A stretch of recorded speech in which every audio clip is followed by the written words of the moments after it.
Hindi mo kailangang maging palamuti sa bahay na ito, Evelyn. Ang kailangan ko ay isang asawang marunong kumilos at hindi laging nakatulala sa kawalan. Simula nang mawala ang bata, naging pabigat ka na lang sa buhay ko.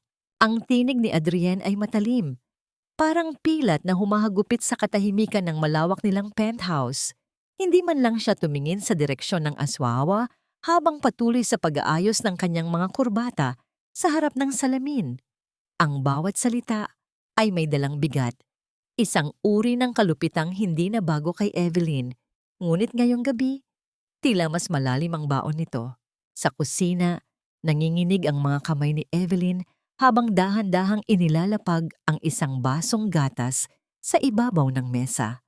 Ang init ng baso ay nanunuot sa kanyang mga palad, isang maliit na paalala ng buhay na sinusubukan niyang panatilihin para sa kanilang dalawa. Sa loob ng ilang buwan, ito ang tanging paraan niya ng pagmamahal, ang maghanda ng pagkain, ang maghintay, ang maging anino sa loob ng sarili nilang tahanan. Ngunit ang bawat patak ng mainit na gatas ay tila sumasabay sa dahan-dahang pagtibag ng kanyang pagkatao. Hindi na siya huminga ng malalim. Pakiramdam niya ay may nakabara sa kanyang lalamunan, isang tinik na hindi niya maalis-alis kahit anong lunok. Ang mga mata niya ay nanatiling nakapako sa lamesang narra na pinakintab niya kaninang umaga. Ang bawat gasgas sa kahoy ay tila katulad ng mga sugat sa kanyang puso. Mababaw sa paningin ng iba, ngunit sapat na para magdulot ng hapdi sa bawat pagdampi. Sana ay naintindihan mo ang sinasabi ko, Evelyn. Dagdag pa ni Adrienne, ang boses ay puno ng pagkayamot habang isinusuot ang kanyang mamahaling relo. Hindi ako bumabalik sa bahay na ito para makakita ng lungkot, nakakasakal. Hindi siya sumagot. Hindi na niya kayang sumagot. Ang bawat pagtatangka niyang magpaliwanag ay laging nauuwi sa pagtatalo. At sa pagkakataong ito, wala na siyang lakas na makipagsabayan. Ang kanyang mga paa ay tila nakabaon sa sahig. Hindi makagalaw, hindi makatakas. Ang katahimikan sa paligid ay hindi na lamang kapayapaan. Ito ay naging isang kulungan. Napahawak siya sa gilid ng mesa. Ang kanyang mga kuko ay bumaon sa kahoy hanggang sa manginig ang kanyang mga daliri. Sa loob ng kanyang isipan, isang tanong ang paulit-ulit na umaalingaw-ngaw. Isang tanong na walang sino mang makakasagot.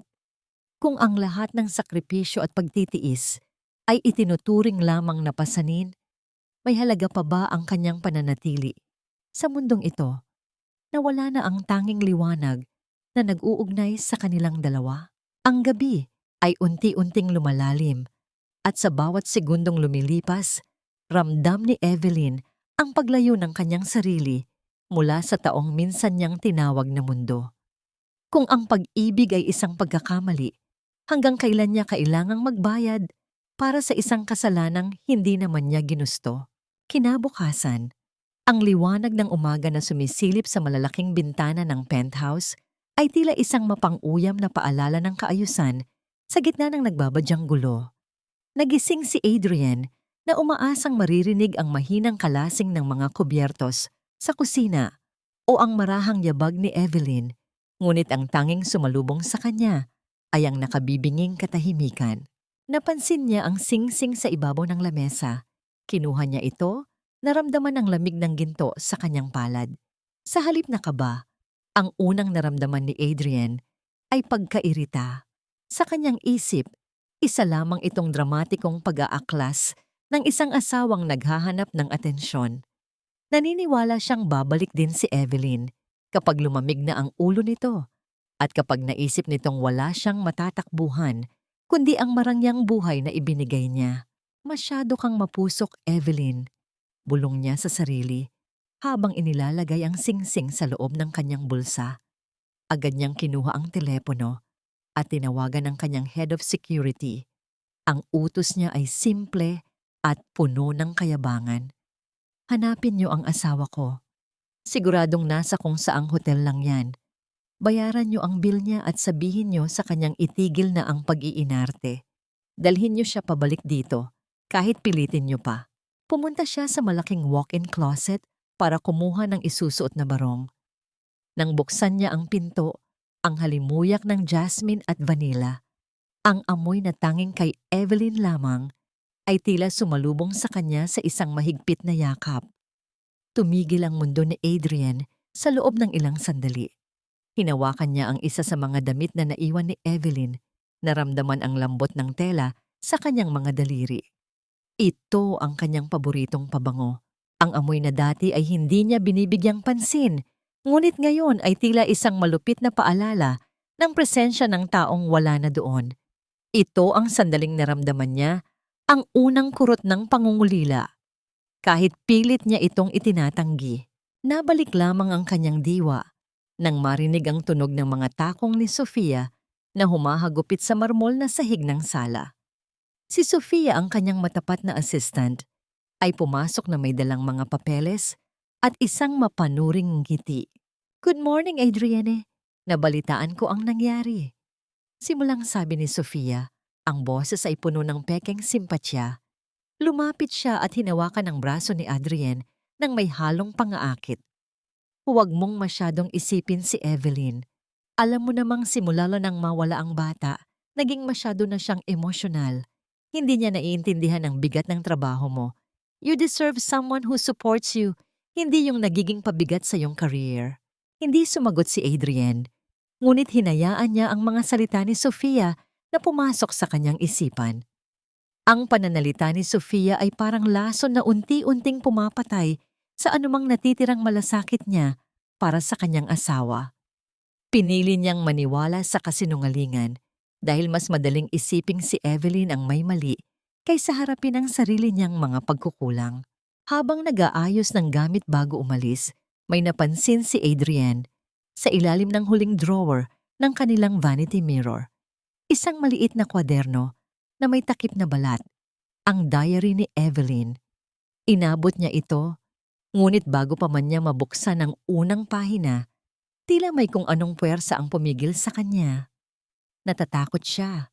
Natatakot siyang malaman ang mga salitang isinulat ni Evelyn sa mga gabing mag-isa itong umiiyak habang siya ay abala sa ibang bagay. Ibinalik niya ang kwaderno sa loob at mabilis na isinara ang drawer.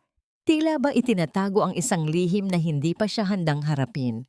Bago lumabas ng penthouse, muling lumingon si Adrienne sa malawak na sala. Ang bawat sulok ay tila lumaki, naging mas malawak at mas malamig. Ang katahimikan ay hindi na lamang kawalan ng tunog.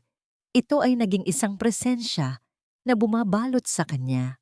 Napagtanto niya na ang katahimikan ni Evelyn noong naroon pa ito ay may dalang kapayapaan, ngunit ang katahimikang ito ngayon ay puno ng kawalan. "Babalik ka rin, Evelyn. Alam nating dalawa na hindi mo kayang mabuhay nang wala ako," mariin niyang sabi sa hangin, bagamat ang kanyang sariling boses ay tila kulang sa paninindigan. Habang sumasakay sa elevator, hindi mawala sa kanyang isipan ang imahe ng kanyang asawa. Ang kanyang pag-aakala na pera at kapangyarihan ang makapagpapabalik kay Evelyn ay ang kanyang unang malaking pagkakamali. Hindi niya alam na sa labas ng gusaling iyon, ang mundo ni Evelyn ay nagsisimula na ring magbago, malayo sa kanyang kontrol. Ang boardroom ay tila isang arena ng mga leon, kung saan ang bawat mata ay nakapako kay Adrienne na may halong panghuhusga at paghihintay sa kanyang pagkakamali. Hawak niya ang remote para sa presentasyon. Ang kanyang mukha ay nanatiling blangko sa kabila ng tensyong bumabalot sa silid. Ito ang pinakamalaking deal sa kasaysayan ng Moretti Group, ang proyektong magpapatibay sa kanyang trono bilang hari ng industriya. Ngunit sa gitna ng kanyang pagsasalita, ang mga numero sa malaking screen ay biglang nagbago. Nagpapakita ng isang malaking butas sa kanilang pondo na hindi dapat naroon. Anong ibig sabihin nito, Mr. Moretti? Bakit iba ang datos na nasa harap namin sa ipinadala mong report kagabi? Ang boses ng chairman ay tila isang hatol ng kamatayan, malamig at walang pasubali. Nilingon ni Adrienne si Sofia na nakaupo sa kanyang tabi. Ang kanyang assistant ay mabilis na nagtakip ng bibig, Ang mga mata ay nanlaki sa kunwaring gulat.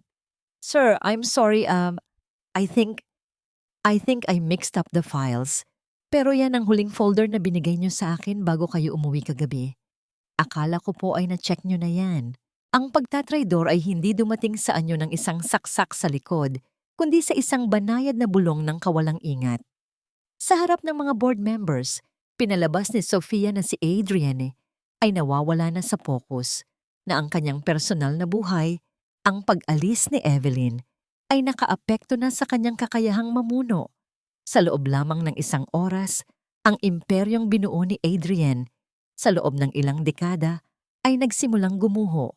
Ang mungkahi para sa kanyang pansamantalang pagbaba sa pwesto ay mabilis na sinang-ayunan ng lahat. Paglabas niya ng gusali, ang mga empleyadong dati ay yumuyukod sa kanyang pagdaan ay abala na sa kanilang mga telepono. Ang iba ay umiiwas ng tingin habang ang iba naman ay nagbubulungan sa dilim. Ang kanyang driver, na 10 taon na niyang kasama, ay nag-abot ng susi ng sasakyan na may halong lungkot. Sir, pinapauwi na po ako ng opisina. Kinuha na po nila ang serbisyo ko para sa bagong acting CEO.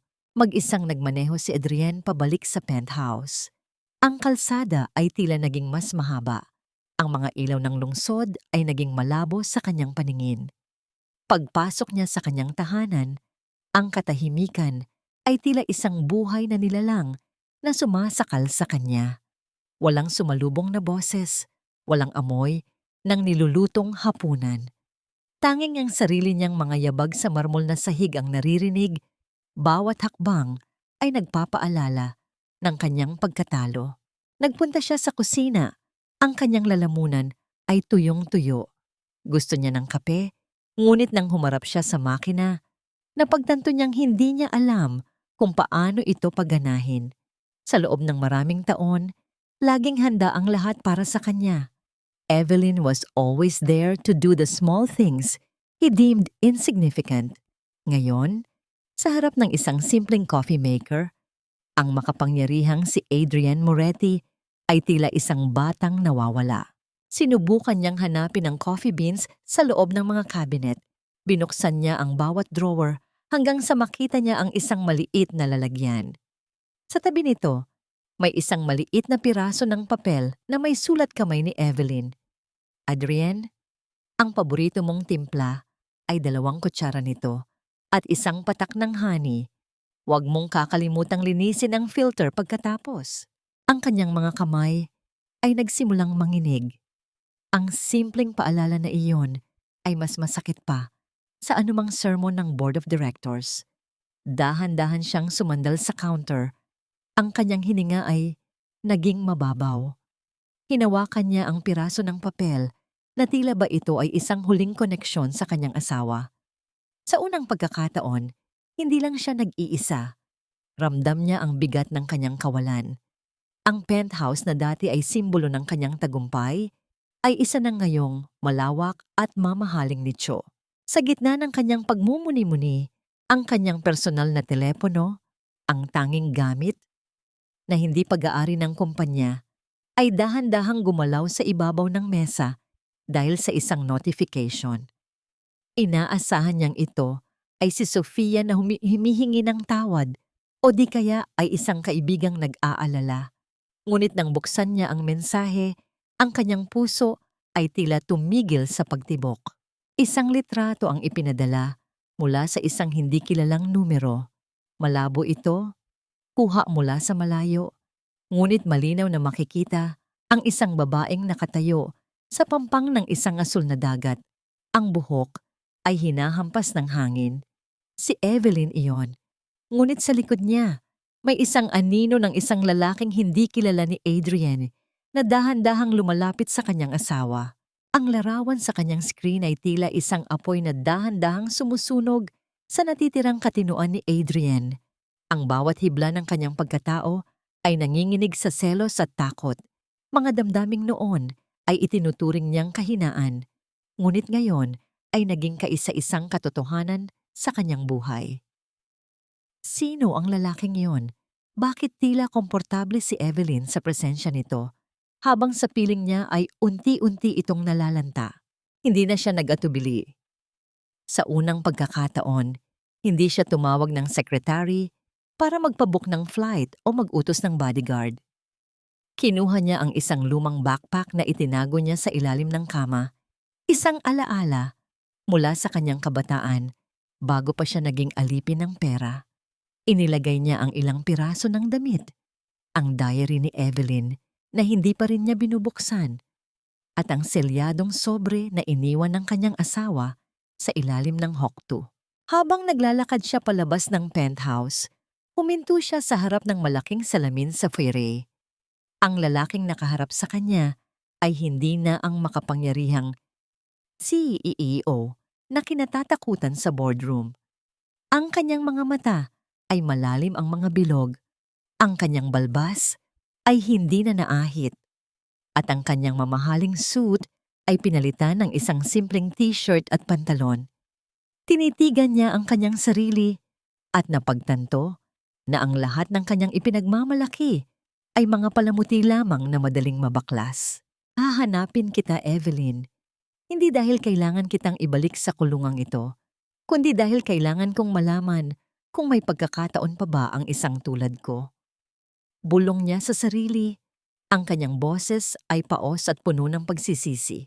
Iniwan niya ang mga susi ng kanyang mga luxury cars sa ibabaw ng console.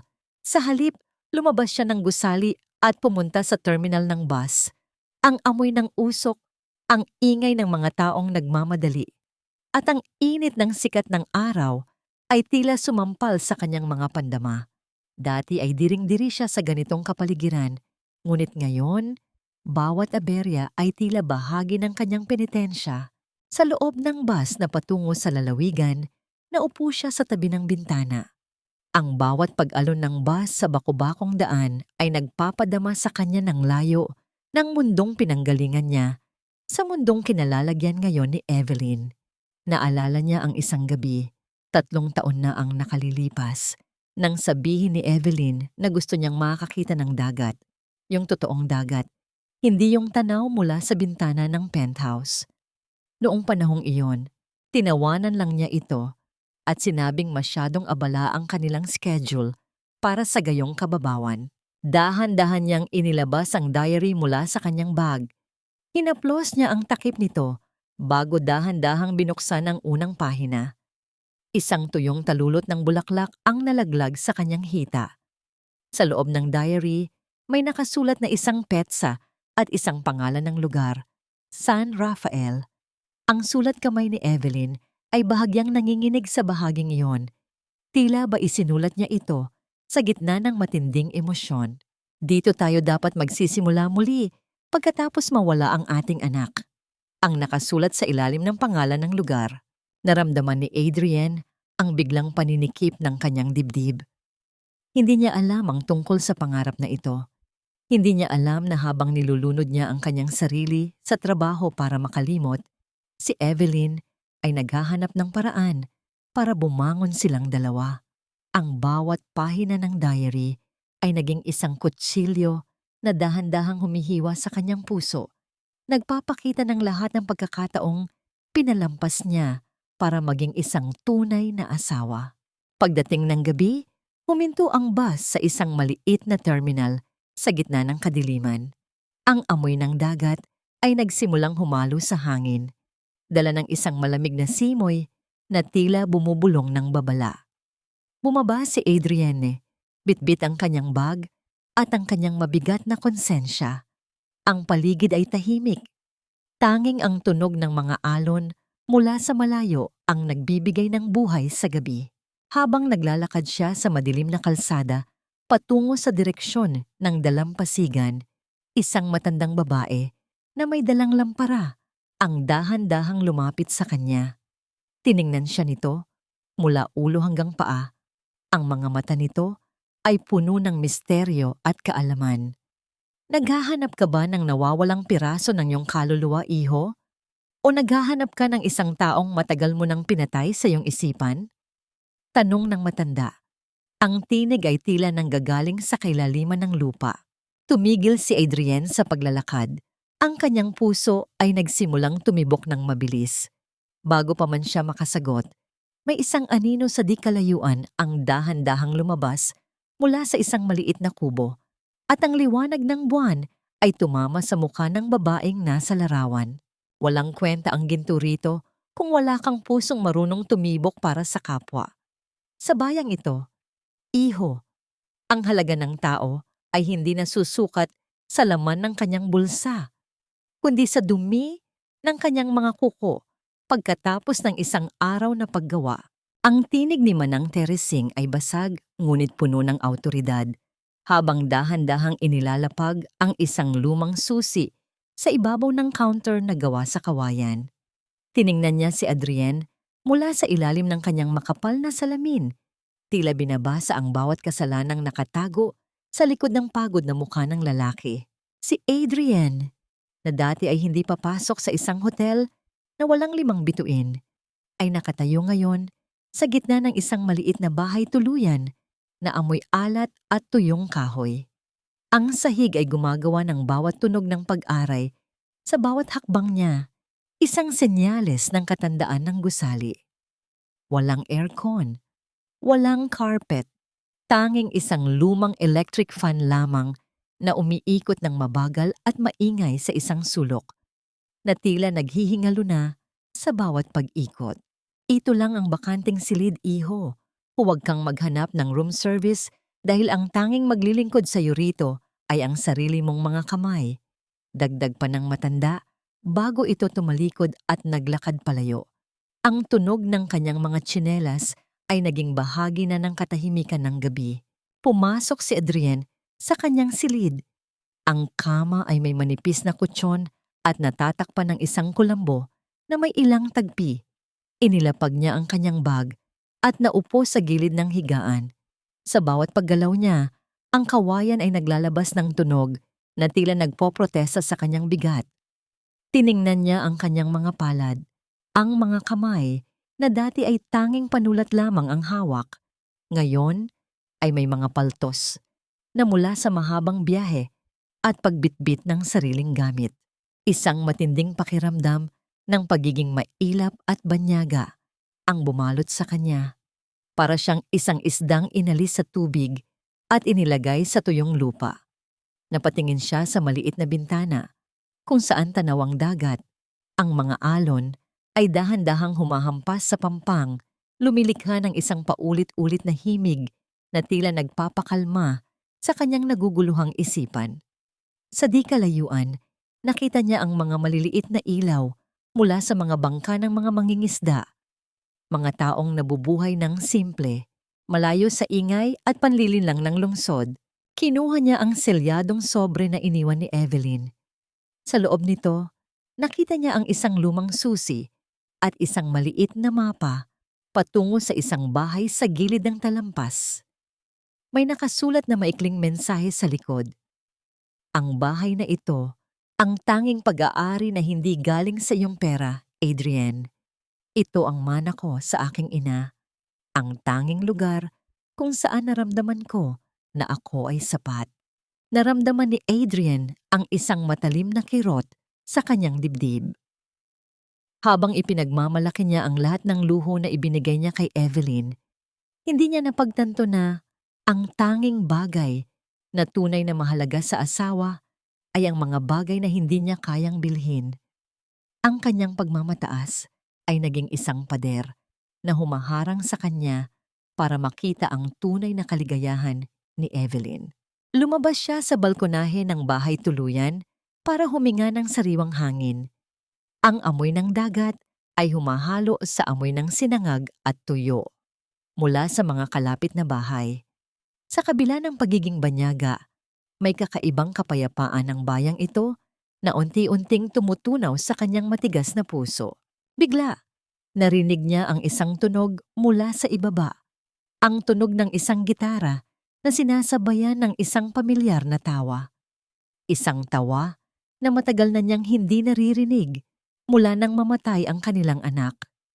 Sumandal siya sa rehas at tiningnan ang kalsada sa ibaba. Isang grupo ng mga tao ang naglalakad, may dalang mga sulo. Sa gitna nila, Nakita niya ang isang babaeng nakasuot ng simpleng duster at may nakatali na buhok.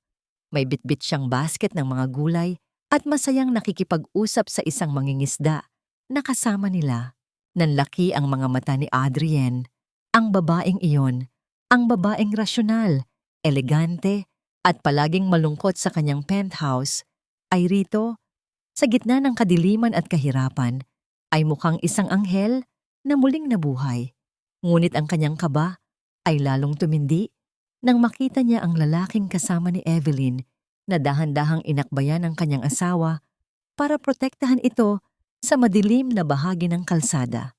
Sino ang lalaking iyon, Nandiyo, na nakakakuha ng ngiting ipinagkait ni Evelyn sa kanya sa loob ng maraming taon? Parang isang estranghero na pinapanood ang isang buhay na hindi na sa kanya.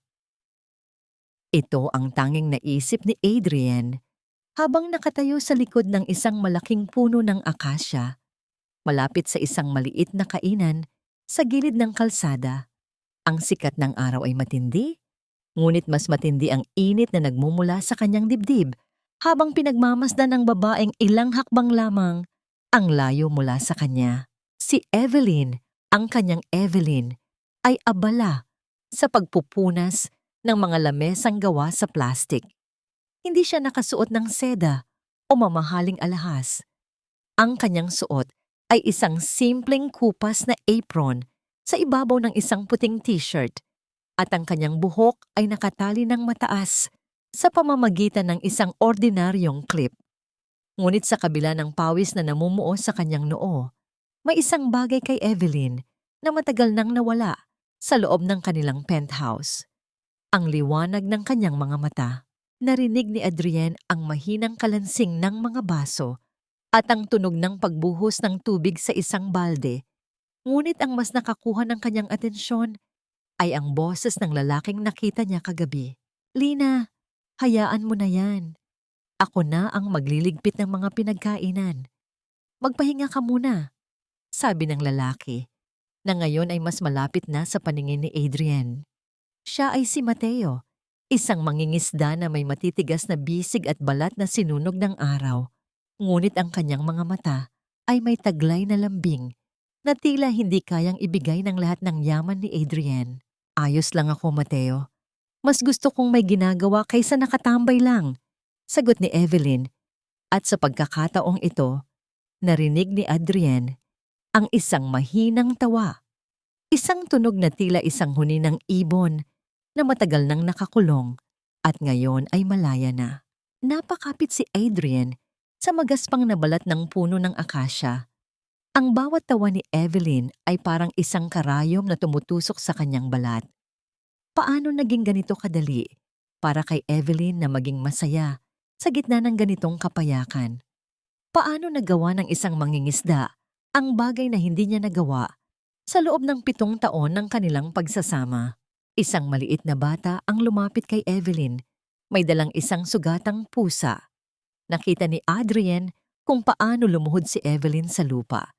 Hindi iniintindi ang dumi sa kanyang suot, para lamang hagurin ang ulo ng bata at suriin ang pusa.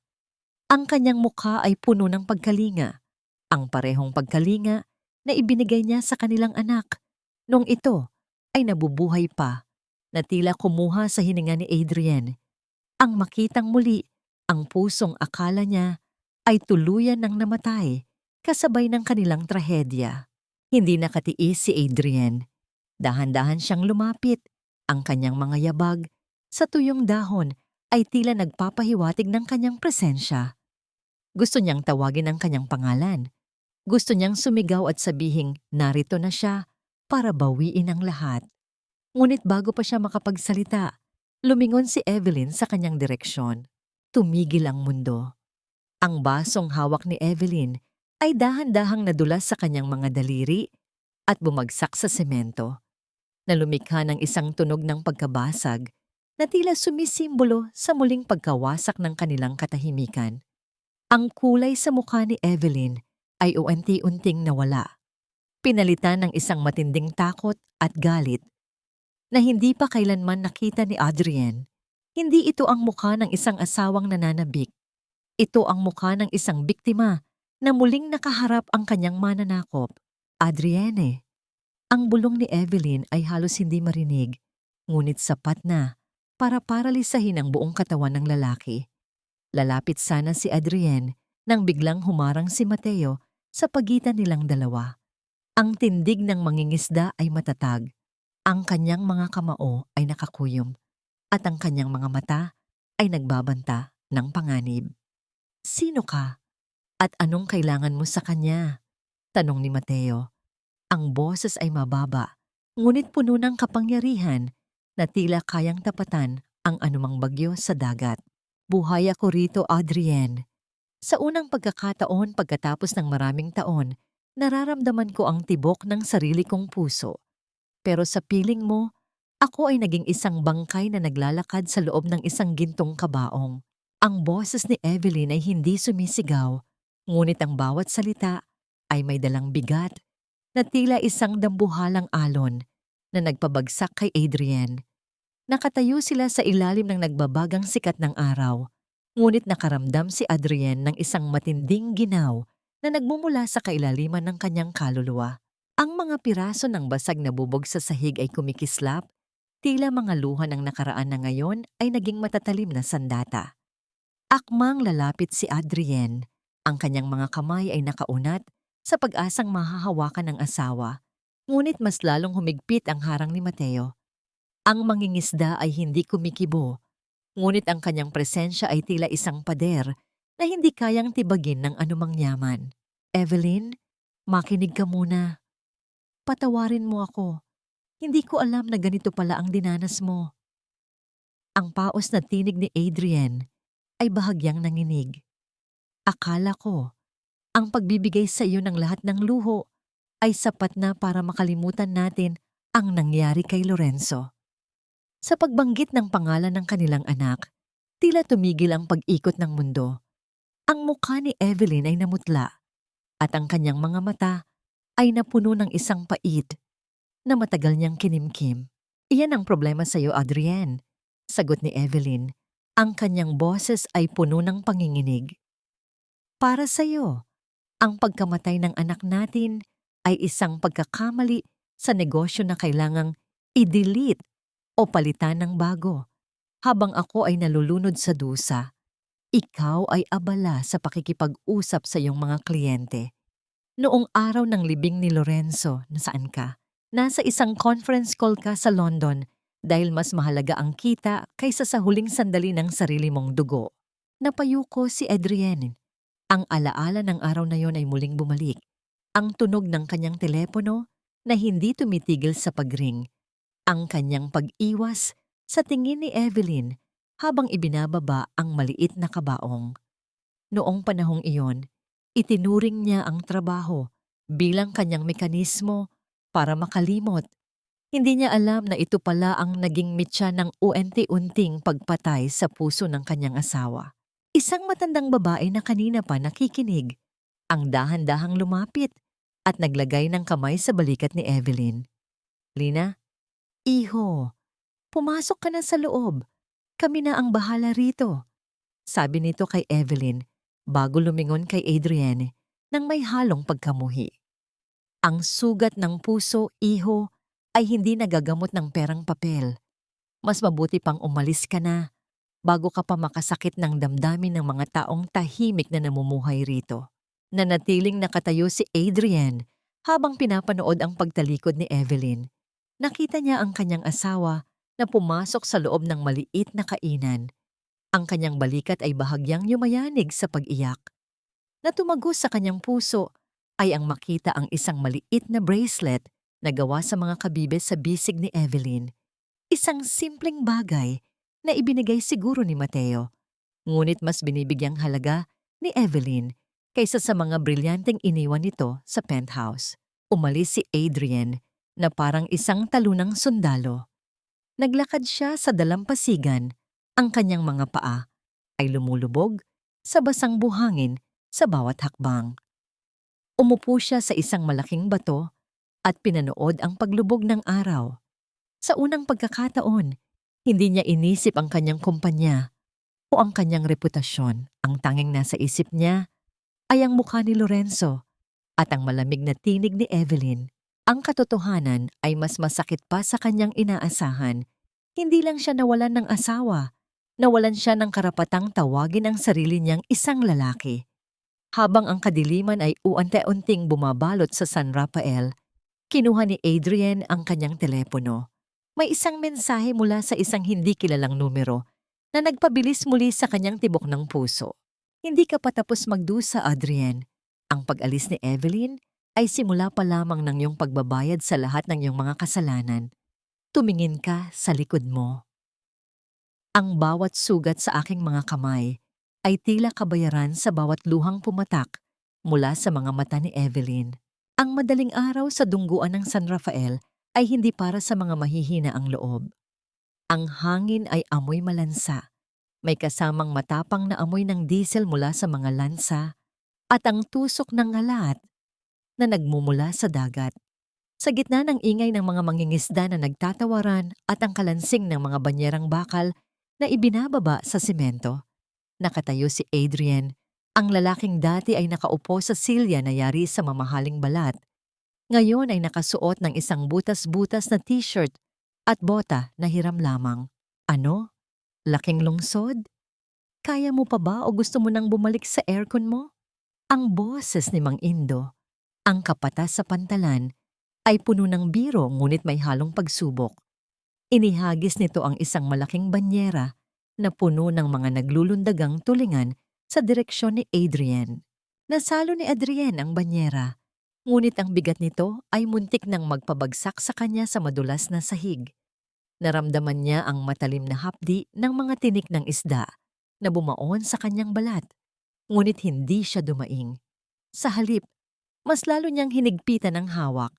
Ang bawat hakbang niya patungo sa truck ay isang pakikipagbuno sa sariling katawan. Ang kanyang mga kalamnan ay sumisigaw sa pagod, at ang kanyang likod ay tila mababali sa bawat karga.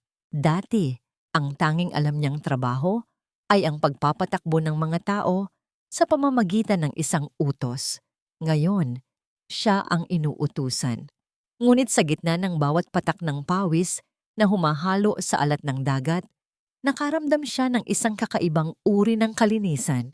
Tila ba sa bawat banyerang kanyang binubuhat, unting nababawasan ang bigat ng kasalanang dala-dala niya mula sa penthouse. Naupo siya sa isang tabi nang magkaroon ng sandaling pahinga. Ang kanyang mga kamay ay nanginginig, puno ng dumi at dugo. Isang matandang mangingisda ang lumapit sa kanya at nag-abot ng isang pirasong mainit na pandesal. Kain ka muna, iho. Ang tiyan na walang laman ay hindi kayang magbuhat ng mabigat na tadhana. Simpleng sabi ng matanda bago ito tumalikod. Hinati ni Adrian ang tinapay. Naramdaman ang init nito sa kanyang nanlalamig na mga daliri na nagpaiyak sa kanya sa gitna ng maraming tao. Ang mapagtanto na sa loob ng maraming taon, wala siyang naramdamang ganitong uri ng tunay na pagkalinga mula sa mga taong pinaliligiran siya ng pera. Nabalik lamang siya sa realidad nang marinig ang tunog ng isang maliit na tricycle na huminto malapit sa pantalan. Bumaba ang isang babaeng pamilyar ang tindig, si Evelyn. Narito siya para kumuha ng supply ng isda para sa kanilang kainan. Tumayo si Adrienne. Tila ba nakalimutan ang lahat ng sakit sa katawan. Nakita niya si Evelyn na nakikipagtawaran kay Mang Indo. Ang kanyang mukha ay seryoso, ngunit may bakas ng kapayapaan. Gustong lumapit ni Adrienne, ngunit nanatili siyang nakatayo sa anino ng truck. Hindi niya gustong sirain ang sandaling iyon. Ngunit nang paalis na si Evelyn, bigla itong lumingon sa direksyon ni Adrienne. Ang kanilang mga mata ay muling nagtagpo. Nakita ni Evelyn ang dumi sa mukha ng kanyang asawa, ang mga sugat sa kamay nito, at ang bakas ng paghihirap na hindi kayang ikubli ng anumang pag-arte. Walang salitang lumabas sa bibig ni Evelyn, ngunit ang kanyang mga mata ay nanlaki sa gulat at isang uri ng awa na hindi niya mapigilan. "Lina, halika na! Naghihintay na si Mateo sa tindahan!" Sigaw ng driver ng tricycle. Dahan-dahang tumalikod si Evelyn. Ngunit bago siya sumakay, muli niyang tiningnan ang mga kamay ni Adrian. na nakakuyom sa gilid.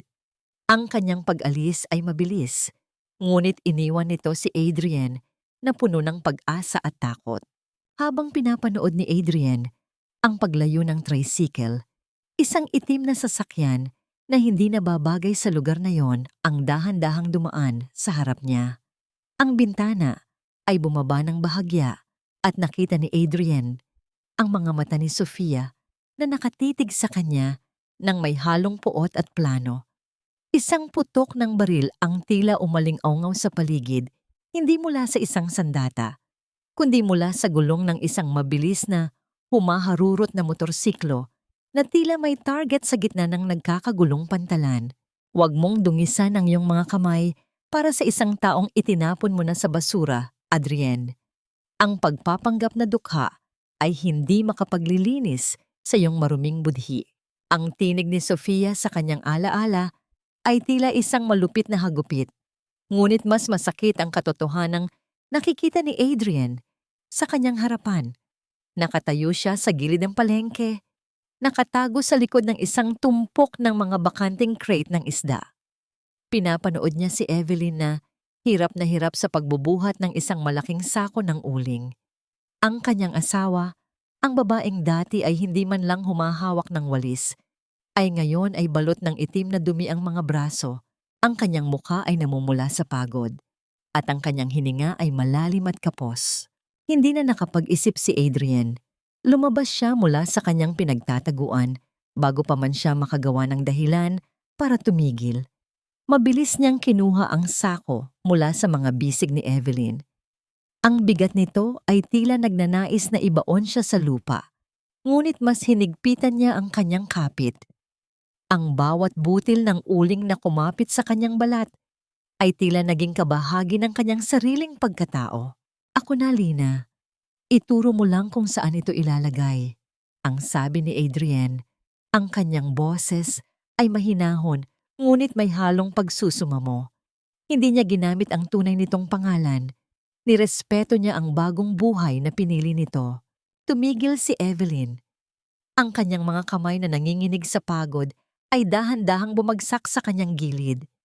Tinitigan niya si Adrienne, ang kanyang asawa na ngayon ay amoy malansa, may dumi sa noo at may mga sugat na hindi na mabilang sa mga daliri. Walang galit sa kanyang mga mata sa pagkakataong ito, kundi isang malalim at nakatutulig na pagkamangha. Bakit ka pa narito, Adrienne? Hindi mo kailangang gawin ito. Bulong ni Evelyn, ang kanyang boses ay tila isang tuyong dahon na tinangay ng hangin. Hindi sumagot si Adrienne. Binuhat niya ang sako patungo sa likod ng kainan at dahan-dahang inilapag ito sa isang tuyong sulok. Ang tunog ng sako na humalik sa semento ay tila isang mabigat na buntong hininga ng pagod sa gitna ng katahimikan ng hapon. Pagharap niya, nakita niyang nakasunod si Evelyn. Bitbit ang isang baso ng tubig. Dahan-dahang iniabot ni Evelyn ang baso, na tila nagpatigil sa tibok ng puso ni Adrienne. Ang maramdaman ng init ng mga daliri ni Evelyn na bahagyang dumampi sa kanyang balat habang kinukuha ang baso. Napansin na ni Adrienne ang isang maliit na sinulid na nakakawala sa laylayan ng apron ni Evelyn. Isang maliit na detalyeng hindi niya kailanman mapapansin sa kanilang dating buhay, ngunit ngayon ay tila napakahalaga. Salamat, ang tanging nasabi ni Adrian bago ininom ang tubig.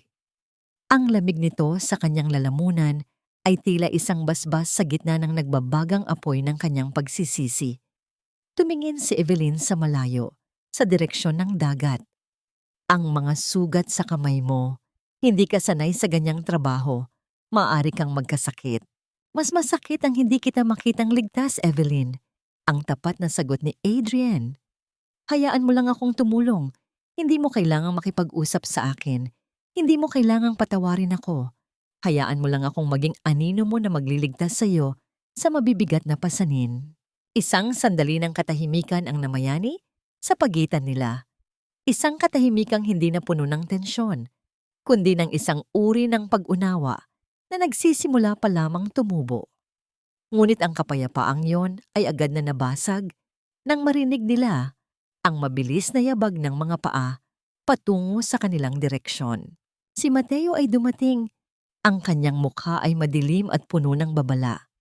May hawak siyang isang lukot na papel na tila isang liham. Lina, may nag-iwan nito sa pintuan ng kainan. May kinalaman ito sa lalaking ito. Tiningnan ni Adrian ang papel. Ang sulat ay pamilyar. Ito ay mula kay Sofia. Ngunit hindi ito sulat ng pag-ibig o paghingi ng tawad. Ito ay isang dokumento ng pag-angkin sa lupang kinatatayuan ng kainan ni Evelyn. Kung hindi ka aalis dito, Adrian, sisiguraduhin kong mawawalan ng tahanan ang lahat ng taong tinutulungan mo. Ang sabi ng liham sa dulo. Nagkatinginan sina Evelyn at Adrian. Ang takot sa mga mata ni Evelyn ay muling bumalik at sa pagkakataong ito, alam ni Adrian na ang kanyang presensya ang nagdala ng bagong panganib sa tanging lugar na itinuturing ni Evelyn na langit. Dahil sa iyo, Adrian, mawawalan kami ng lahat ng pinaghirapan namin. Ang katahimikang matagal naming binuo ay winawasak mo dahil sa iyong pagiging makasarili. Ang boses ni Mateo ay hindi lamang puno ng galit. Ito ay may kasamang pait ng isang taong alam na wala siyang laban sa kapangyarihan ng pera. Hawak niya ang papel na tila isang sumpa, habang sa likod niya, si Evelyn ay nakasandal sa dingding. Ang kanyang mga kamay ay nakatakip sa kanyang bibig upang pigilan ang isang hikbi na nais kumawala. Nakatitig si Adrian sa dokumento. Alam niya ang estilo ni Sofia. Malinis, legal, ngunit nakamamatay. Ang lupa kung saan nakatayo ang maliit na kainan ni Evelyn ay binili ng kumpanya ni Sofia sa ilalim ng isang pekeng korporasyon. Ang layunin ay simple, saktan si Adrian sa pamamagitan ng pagwasak sa kaisa-isang bagay na nagbibigay ng buhay kay Evelyn. Huminga ng malalim si Adrian. Naramdaman niya ang pamilyar na paninikip sa kanyang dibdib, ang pakiramdam ng isang taong nakulong sa sarili niyang patibong. Tiningnan niya si Evelyn na ngayon ay dahan-dahang lumalapit sa kanya. Ang dumi ng uling sa mukha ng asawa ay nahaluan na ng luha, lumilikha ng mga guhit ng pighati sa kanyang maputlang balat. Bakit, Adrian? Bakit hanggang dito ay sinusundan ako ng iyong mundo? Ang tanong ni Evelyn. Ang boses ay halos isang bulong na puno ng pagod. Akala ko ay nakatakas na ako. Akala ko ay malaya na ako sa iyong anino. Dahan-dahang lumapit si Adrienne. Hindi inintindi ang masamang tingin ni Mateo. Itinaas niya ang kanyang kamay. Nais sanang haplusin ang pisngi ni Evelyn, ngunit tumigil siya sa hangin. Nakita niya ang sarili niyang mga daliri. Marumi, may mga sugat at puno ng kalyo. Ito ang unang pagkakataon na naramdaman niyang hindi siya karapat-dapat na humipos sa asawa, hindi dahil sa siya ay mahirap, kundi dahil sa dumi ng kanyang nakaraan. Hindi ko ito ginusto, Evelyn. Maniwala ka. Ang sabi ni Adrienne, ang kanyang boses ay paos at tapat. Hindi ko alam na gagamitin ni Sofia ang lahat para lamang saktan ako. Ngunit pangako, hindi ko hahayaang mawala ang kainang ito. Kahit anong mangyari, itatama ko ang lahat. Paano? Sa pamamagitan ng pera mo? Tanong ni Mateo nang may halong uyam. Iyan lang naman ang alam mong solusyon, di ba? Ngunit ang perang iyan ang dahilan kung bakit kami narito sa sitwasyong ito. Hindi pera ang gagamitin ko, sagot ni Adrienne habang nakatingin ng diretso sa mga mata ni Mateo. Gagamitin ko ang natitirang dangal ko bilang isang Moretti para protektahan siya, kahit na ang kapalit nito ay ang tuluyan kong pag-alis sa buhay niya, na tila nagpatahimik sa buong paligid. Ang sandaling dahan-dahang kinuha ni Adrienne ang isang malinis na panyo mula sa kanyang bulsa at, sa harap ni Mateo, ay maingat na pinunasan ng itim na dumi sa noo ni Evelyn. Ang kanyang paghawak ay napakabanayad, tila natatakot, na baka mabasag ang asawa sa isang maling galaw. Sa sandaling iyon, hindi siya ang amo, hindi siya ang CEO. Siya ay isang lalaking nagmamakaawa para sa isang huling pagkakataon na maging tagapagtanggol. Tumalikod si Adrienne at naglakad palabas ng kainan. Ang bawat hakbang niya sa kalsadang puno ng alikabok ay tila isang martsa patungo sa isang digmaang alam niyang mahirap panalunan. Alam niyang kailangan niyang harapin si Sofia at kailangan niyang gawin ito nang walang tulong ng kanyang dating yaman.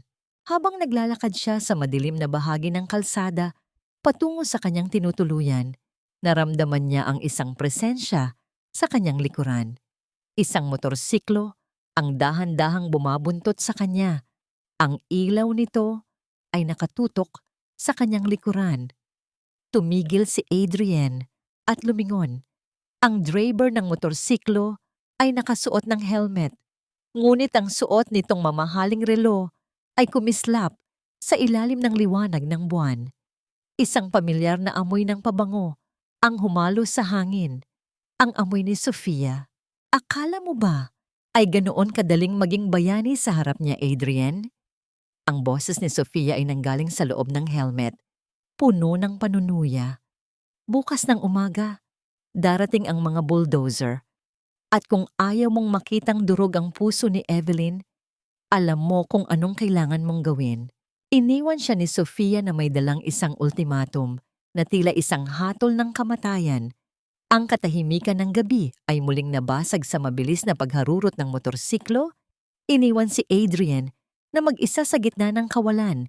Bit-bit ang isang sikretong maaari niyang ikamatay o ikabuhay muli. Hindi mo ba naiintindihan, Adrienne? Ang lugar na ito ay basura lang, katulad ng mga taong naninirahan dito. Ang pagpapakasakit mo para sa isang kain ng amoy isda ay isang malaking insulto sa pangalang Moretti. Ang tinig ni Sofia ay nangingibabaw sa ingay ng dambuhalang makina na dahan-dahang gumagapang patungo sa maliit na kainan ni Evelyn. Nakatayo si Sofia sa gilid ng kalsada. Ang kanyang suot na pulang takong ay hindi nababagay sa maputik na lupa ng San Rafael. Ang kanyang mga mata ay puno ng panunuya habang pinagmamasdan ng kanyang dating amo na ngayon ay nakaharang sa tapat ng pintuan ng kainan. Ang mga kamay ay nakadikit sa magaspang na dingding na kahoy. Ang ugong ng bulldozer ay tila isang gutom na hayop na nagnanais lumamon ng lahat ng madadaanan nito. Ang bawat pag-ikot ng mabigat na gulong nito sa lupa ay nagpapadama ng panginginig sa buong paligid. Isang panginginig na tila tumatagos sa mga buto ni Adrienne. Sa likod niya, narinig niya ang mahinang paghikbi ni Evelyn at ang galit na bulong ni Mateo, ngunit pinili ni Adrienne na huwag lumingon. Hindi niya gustong makita ng asawa ang takot sa kanyang mga mata. Umalis ka riyan, Adrienne. Huwag kang magpakabayani. Sigaw ni Sofia, ang kanyang boses ay unti-unting nawawalan ng pasensya. Isang senyas ko lang sa driver na ito at magiging abo ang lahat ng alaala niyo rito. Gawin mo, Sofia, pero kailangan mo muna akong daanan. Ang sagot ni Adrienne. Ang boses ay mahinahon, ngunit may katigasan na tila bakal. Ang kumpanyang binuo ko ay hindi para manira ng buhay. Kung gusto mong wasakin ang kainang ito, wasakin mo muna ang taong lumikha sa kumpanyang ipinagmamalaki mo. Isang matinding tensyon ang bumalot sa hangin. Ang mga tao sa San Rafael ay nagsimulang magkatipon sa di-kalayuan. Ang kanilang mga mukha ay puno ng takot at pag-aalala para sa kanilang Lina. Ang sikat ng araw ay matindi, nagpapakislap sa pawis na dumadaloy sa mukha ni Adrienne. Ngunit hindi siya kumukurap na nagpatahimik maging sa driver ng bulldozer ang makitang dahan-dahang inilabas ni Adrienne mula sa kanyang bulsa ang isang maliit, luma at kupas na sapatos ng sanggol. Ang sapatos ni Lorenzo. Hawak niya ito ng mahigpit.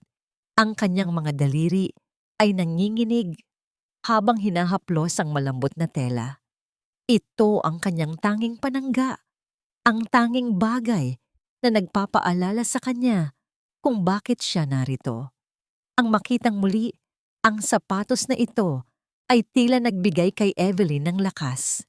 Lumapit ang asawa at dahan-dahang humawak sa braso ni Adrian. Ang kanilang mga balikat ay magkadikit sa unang pagkakataon sa gitna ng panganib. Adrian, wag! Ang bulong ni Evelyn ay puno ng pangamba. Hindi ito katumbas ng buhay mo. Lahat ng meron ako, Evelyn, ay wala ng halaga kung hindi kita mapoprotektahan. Tugon ni Adrian nang hindi inaalis ang tingin kay Sofia. Naningkit ang mga mata ni Sofia. Ang selos ay parang laso na dahan-dahang kumakalat sa kanyang sistema. Itinaas niya ang kanyang kamay, handa nang ibigay ang huling senyas. Ang tunog ng makina ay lalong lumakas. Ang usok mula sa tambutso ay naging mas makapal, na tila isang itim na tabing na naghahanda sa isang trahedya. Huling pagkakataon, Adrian, bumalik ka sa Maynila kasama ko at hahayaan kong mabuhay ang kainang ito. O manatili ka riyan at panoorin mong madurog ang lahat sa harap mo. Ang alok ni Sofia ay parang isang tukso mula sa demonyo. Bago pa makasagot si Adrian, isang mabilis na kilos mula sa likuran ang kumuha sa atensyon ng lahat. Si Mateo ay lumabas na may dalang isang lumang gasera. Ang apoy nito ay sumasayaw sa hangin. Ngunit hindi ang kainan ang kanyang tinitingnan, kundi ang mamahaling sasakyan ni Sofia. Subukan mong galawin ang kainan at sisiguraduhin kong hindi ka makakaalis sa bayang ito ng buhay. Ang banta ni Mateo ay puno ng desperasyon ng isang taong wala nang mawawala. Sa gitna ng kaguluhan, isang puting sasakyan ng pulis ang dahan-dahang lumitaw sa dulo ng kalsada. Ang tunog ng sirena ay tila isang huling babala. Ngunit hindi ang mga pulis ang ikinagulat ni Adrian, kundi ang taong bumaba mula sa sasakyan, ang kanyang dating abogado na may dalang isang makapal na folder. May mga dokumento tayong kailangang busisiin, Miss Sofia. Mukhang may mga pirma rito na hindi tumutugma sa batas. Ang sabi ng abogado sa isang malakas na boses. Tumigil ang bulldozer. Ang katahimikan ay muling bumalik, ngunit ito ay isang katahimikang puno ng nagbabadyang unos.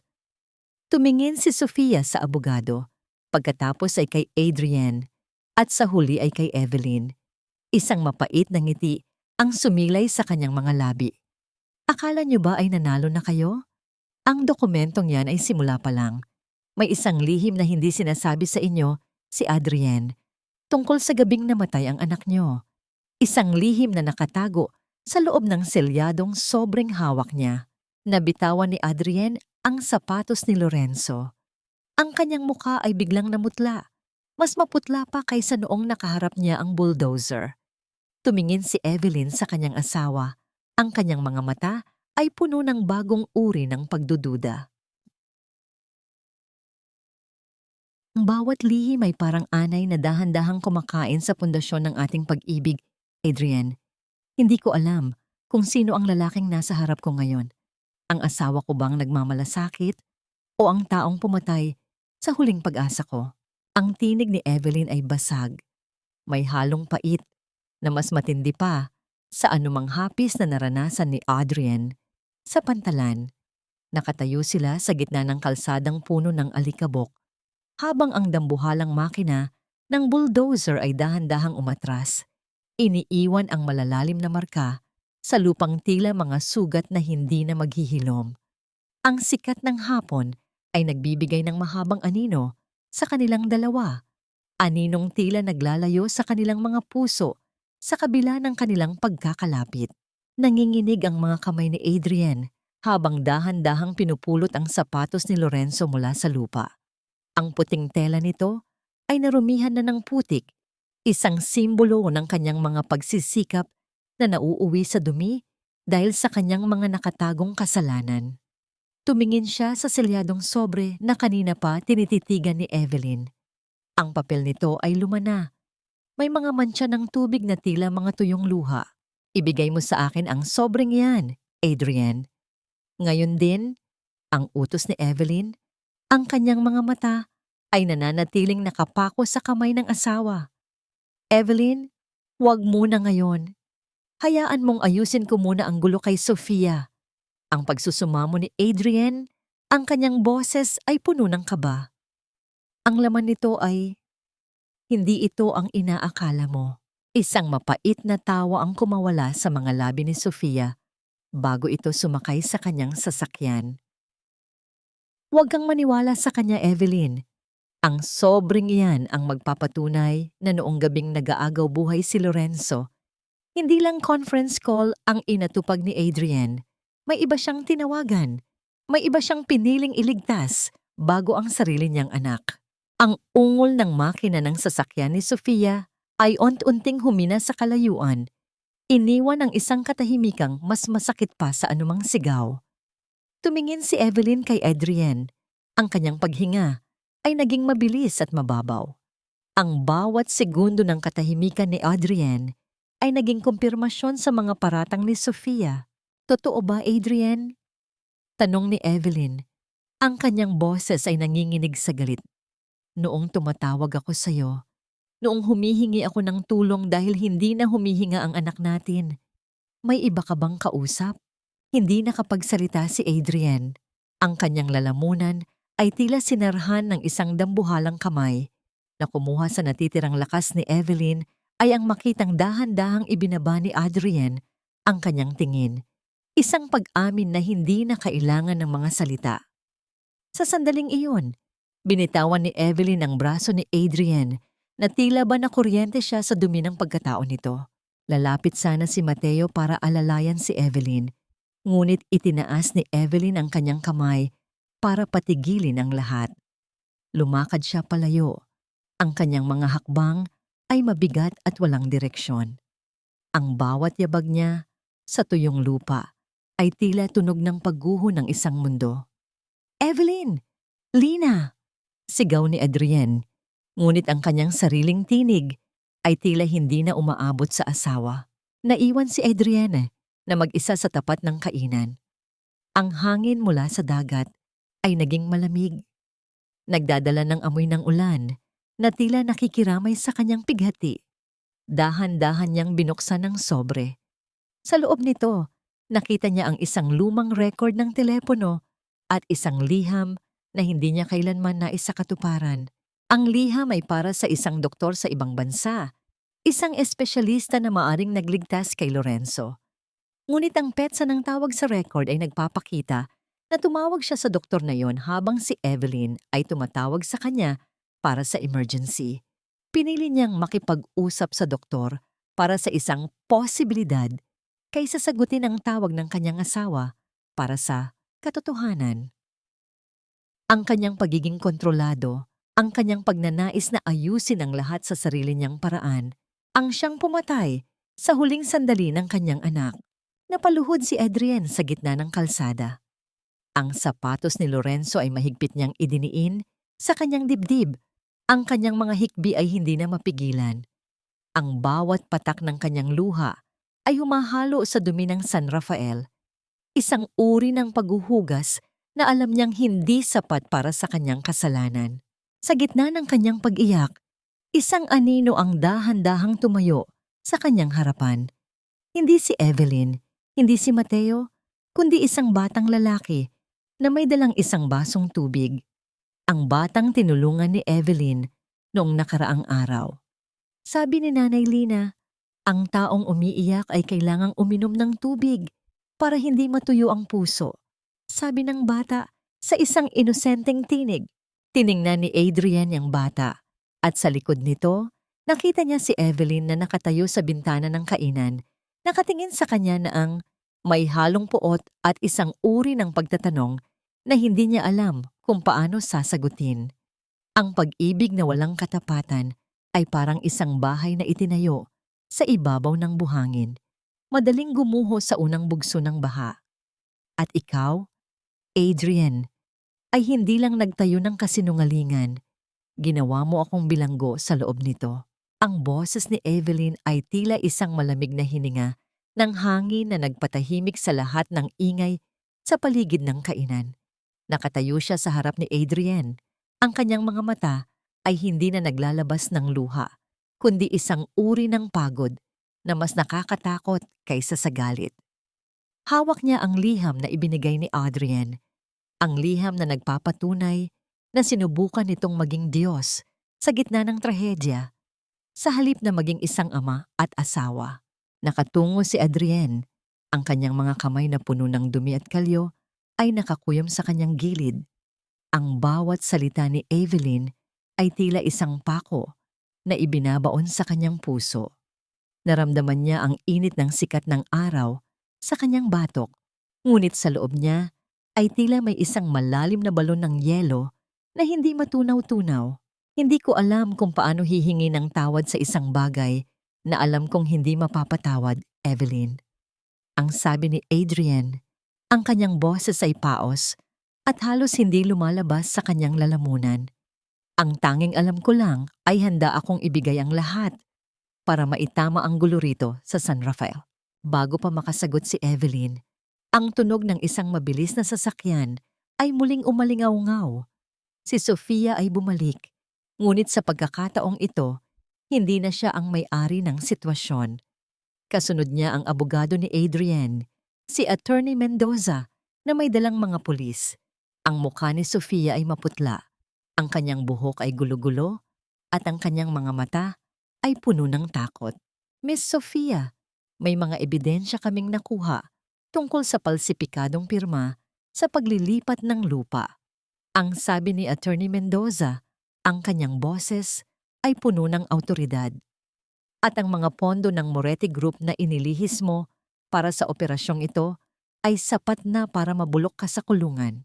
Isang matinding katahimikan ang namayani habang pinapanood ng lahat ang pagbagsak ng reyna ng panlilinlang. Na tumagos sa puso ni Evelyn ay ang makitang dahan-dahan na inabot ni Adrienne ang huling set ng mga dokumento kay Attorney Mendoza. Ang mga dokumentong yon ay ang paglilipat ng lahat ng kanyang natitirang ari-arian at shares sa kumpanya para lamang bayaran ang lahat ng utang at pinsalang nagawa ni Sofia sa mga tao ng San Rafael. Gawin mo ang lahat, Attorney Mendoza. Siguraduhin mong ang lupaing ito ay mananatili sa pangalan ni Evelyn at ang bawat mangingisdang naapektuhan ay mababayaran. Ang utos ni Adrienne habang nakatingin ng diretso kay Evelyn. Wala siyang itinira para sa kanyang sarili.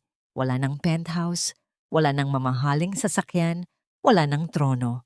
Nakita ni Evelyn ang dahan-dahang pagpirma ni Adrienne sa mga papeles gamit ang kanyang nanginginig at maduming kamay.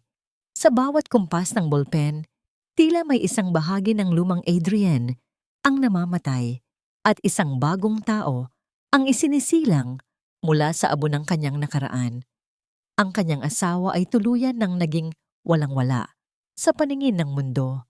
Ngunit sa paningin ni Evelyn, ngayon lamang siya naging tunay na tao. Dinala ng mga pulis si Sofia palayo. Ang tunog ng mga posas na naglalapat ay naging huling himig ng hustisya sa gitna ng San Rafael. Ngunit ang tensyon sa pagitan ni na Adrienne at Evelyn ay nananatili. Nagawa ko na ang dapat kong gawin, Evelyn. Bulong ni Adrienne habang isinusukbit ang kanyang lumang backpack. Ligtas na ang kainan mo. Ligtas na ang bayang ito mula sa akin. Tumalikod si Adrienne at nagsimulang maglakad patungo sa terminal ng bus. Hindi siya lumingon. Ang kanyang bawat hakbang sa kalsadang puno ng alikabok ay tila isang paglayo mula sa kaisa-isang buhay na nais niyang panatilihin. Ang kanyang puso ay mabigat, ngunit may isang uri ng kapayapaan na ngayon lamang niya naramdaman. Nakatayo si Evelyn sa pintuan ng kanyang kainan, pinapanood ang paglayo ng anino ng kanyang asawa. Ang sikat ng hapon ay nagbibigay ng ginintuang liwanag sa likod ni Adrienne. Tila ba isa itong pahiwatig ng isang bagong simula na puno ng pighati at pag-asa. Adrienne!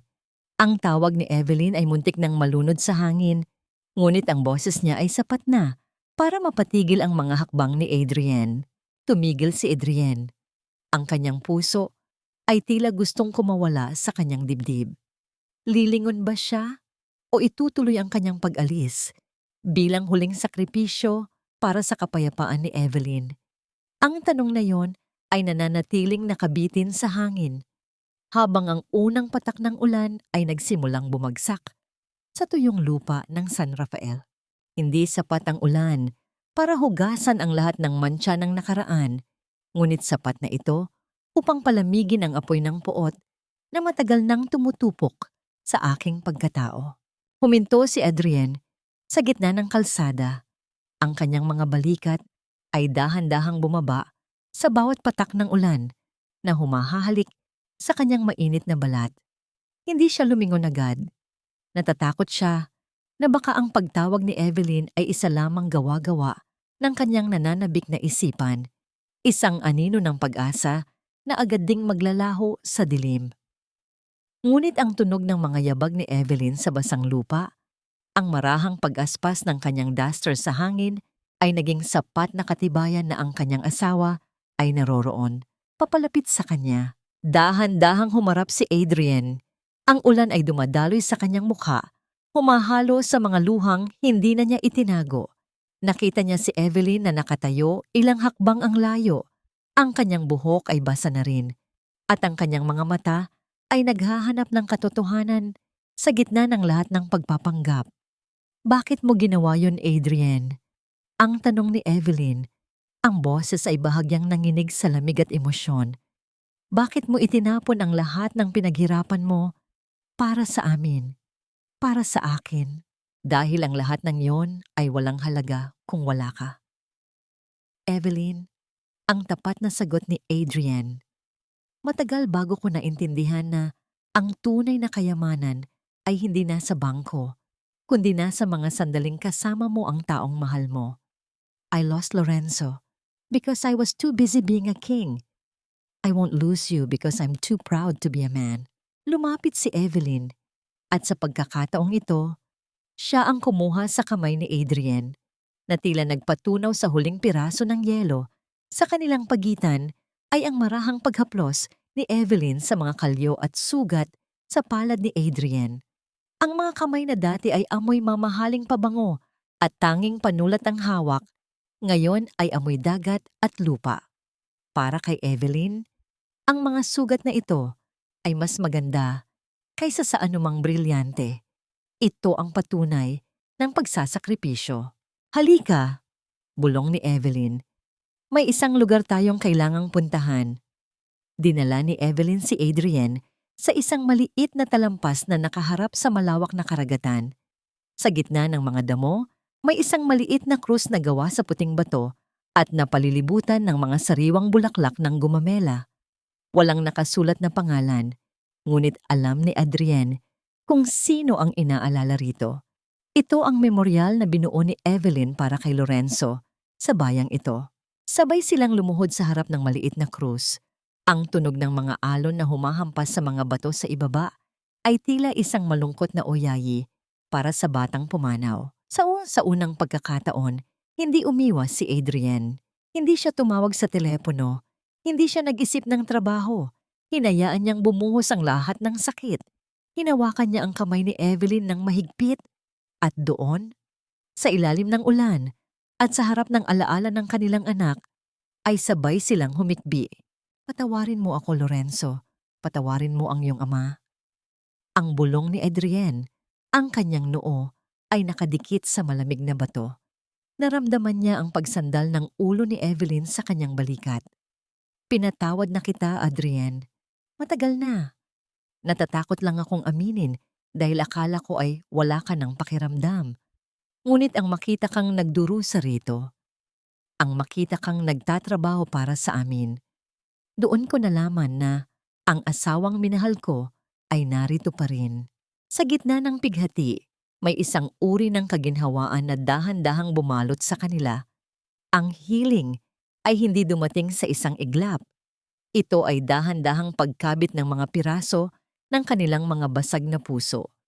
Ang ulan ay unti-unting tumigil. Iniiwan ang amoy ng basang lupa at ang sariwang hangin ng gabi. Tumayo sila, magkahawak kamay. Tumingin si Evelyn kay Adrienne. May isang maliit na ngiti na sumilay sa kanyang mga labi.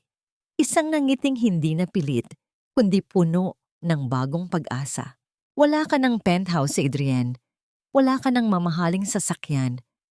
kaya mo bang mabuhay rito bilang isang ordinaryong tao? Tanong ni Evelyn. May halong biro, ngunit seryoso ang kanyang mga mata. Hinalikan ni Adrian ang kamay ni Evelyn. Ang kanyang mga mata ay nagniningning sa ilalim ng liwanag ng buwan na nagsisimulang sumilip sa mga ulap. Basta't kasama kita, ang kahit anong dampa ay magiging palasyo para sa akin. Ngunit may isang bagay pa akong kailangang gawin. Ano yon?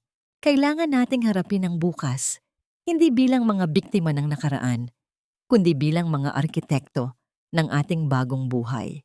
Ngunit bago sila makabalik sa kainan, nakita nila ang isang liwanag mula sa di kalayuan.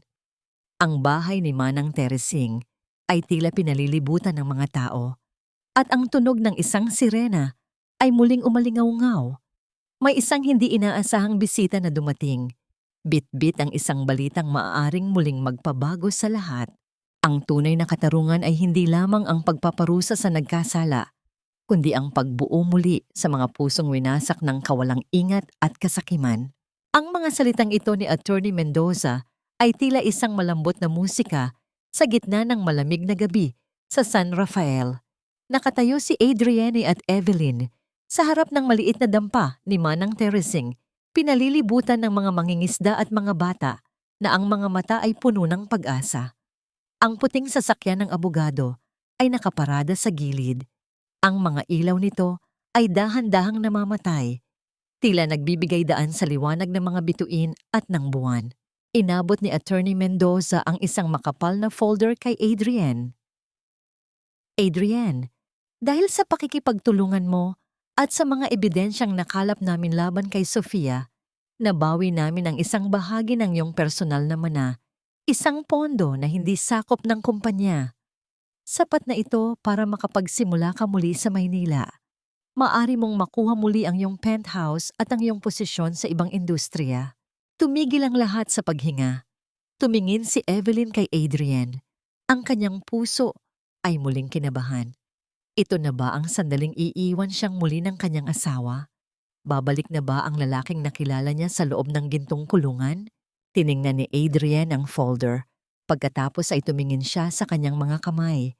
Ang mga kamay na may mga peklat ng pagtatrabaho sa pantalan. Ang mga kamay na natutong humawak ng isda at uling para lamang maprotektahan ang mahal niya. Isang tipid ng ngiti ang sumilay sa kanyang mga labi. Salamat, Attorney Mendoza. Ngunit may iba akong plano para sa pondong yan. Ang sabi ni Adrienne, ang boses ay puno ng paninindigan. Gusto kong gamitin ang lahat ng yan para magtayo ng isang maliit na klinika rito sa San Rafael. Isang klinika para sa mga bata. Para wala nang amang makakaranas ng pighati na naranasan ko, tatawagin nating Lorenzo Sanctuary. Isang mahinang bulong ng pagkagulat at kagalakan ang kumalat sa gitna ng mga tao. Na kumuha sa bawat hibla ng damdamin ni Evelyn ay ang makitang dahan-dahang inabot ni Adrienne. Ang folder sa kanya. Evelyn, hindi ko na kailangan ng penthouse. Ang tahanan ko ay narito, sa tabi mo, sa kahit anong dampa o kainan na itatayo natin. Bulong ni Adrienne, ang kanyang mga mata ay nagniningning sa katapatan. Dito sa San Rafael, natutunan kong maging isang tao at gusto kong magpatuloy ang buhay na yon kasama ka. Dahan-dahang lumapit si Mateo kay Adrienne. Ang matipunong mangingisda ay tumitig ng matagal sa mga mata ng dating CEO. Walang salitang binigkas, ngunit ang marahang pagtango ni Mateo at ang pag-abot ng kanyang kamay para sa isang mahigpit na pakikipagkamay ay naging simbolo ng pagtanggap ng buong komunidad kay Adrienne. Hindi na siya ang banyaga, siya na ang kanilang kapatid. Nang dahan-dahang magsiuwi ang mga tao, naiwan ang mag-asawa sa dalampasigan. Ang tunog ng mga alon ay naging mahinahon, tila nakikigaya sa kapayapaan ng kanilang mga puso. Huminto ang pag-ikot ng mundo sa paligid nila. Maingat na inilagay ni Adrienne ang kanyang mga braso sa baywang ni Evelyn, habang ang asawa naman ay isinandal ang kanyang ulo sa dibdib ni Adrienne.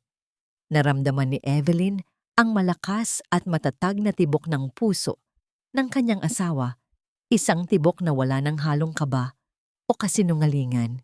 Dahan-dahang inangat ni Adrian ang baba ni Evelyn at hinalikan siya ng may halong pagsamba at pangako. Ang halik na yon ay hindi lamang para sa kasalukuyan, kundi para sa lahat ng mga bukas na sabay nilang haharapin. Ang kanilang pag-iibigan, na dati ay parang isang marangyang pelikulang walang kaluluwa, ngayon ay naging isang payak na awit ng tunay na pag-ibig, puno ng seryosong pangako, pagpapatawad, at wagas na pag-asa. Mahal kita, Evelyn. Ngayon lang ako naging ganito kasaya na wala akong kahit ano. Bulong ni Adrian sa gitna ng katahimikan ng gabi. Mayroon ka ng lahat, Adrian. Sagot ni Evelyn habang hinahaplos ang mukha ng asawa. Mayroon kang ako at mayroon tayong bagong simula. Habang ang liwanag ng buwan ay dahan-dahang lumulubog sa abot tanaw, ang dalawang anino sa dalampasigan ay naging isa, handang harapin ang anumang unos, dahil alam nilang ang kanilang pundasyon ay hindi na buhangin, kundi isang pag-ibig na dumaan sa apoy at lumabas na mas matibay pa sa ginto. Lumipas ang 3 taon na tila isang banayad na agos ng tubig sa pampang ng San Rafael. Ang sikat ng hapon ay dahan-dahang gumagapang sa mga puting dingding ng Lorenzo's Sanctuary.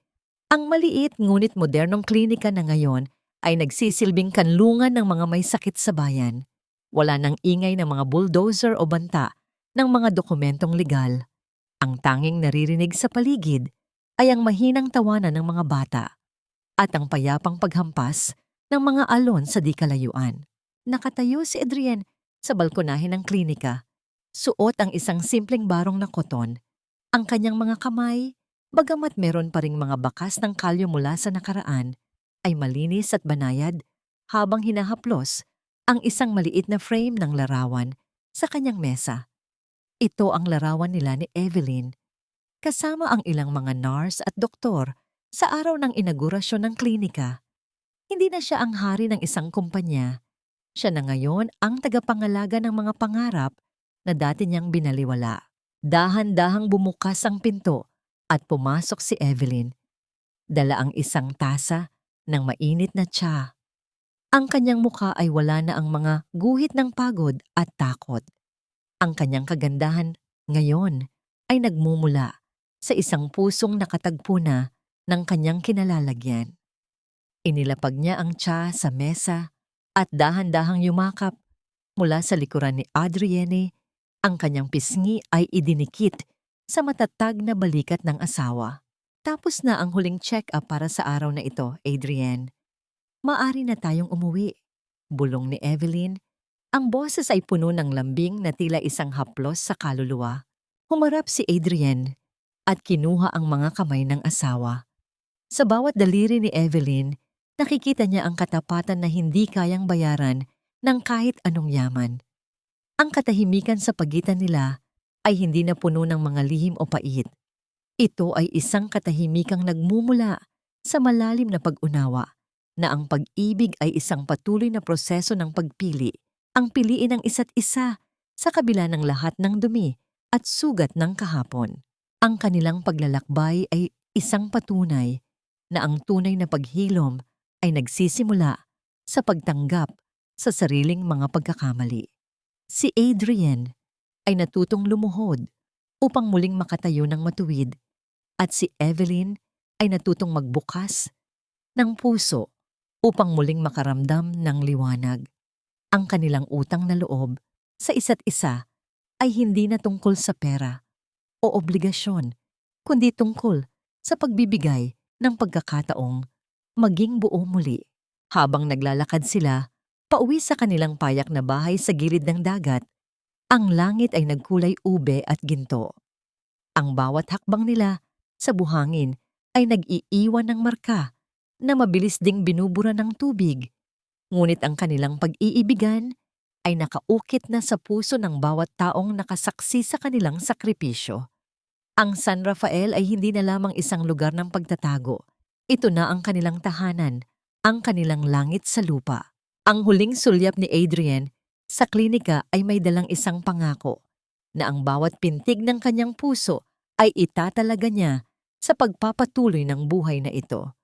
Isang buhay na walang kinang ng brilyante, ngunit nagniningning sa tunay na kaligayahan.